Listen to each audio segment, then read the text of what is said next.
think you can dance, huh? So, you think you can sing, huh? So, you think you can fucking rap, huh? Said, yes, I can. But only in an episode. I don't know how to act. I don't know how to sing. Ek weet ook nie eens hoe om te dans nie. Maar ek weet hoe om te praat.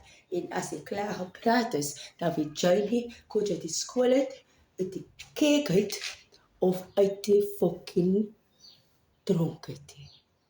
You shall not know. I will put you on a tokkie, because ek is nie 'n fucking tokkie nie.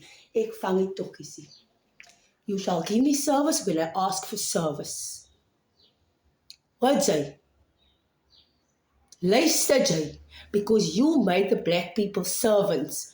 So when I call you a servant, you are actually a fucking servant, because you provide a service and you get paid to provide a service, which makes you a fucking servant. Don't be ashamed that you made people servants without giving them a fucking salary. What's a meneer? Are you listening, sir? Meneer, whatever jy is daar onder by die polisiestasie? Luister nou vir my.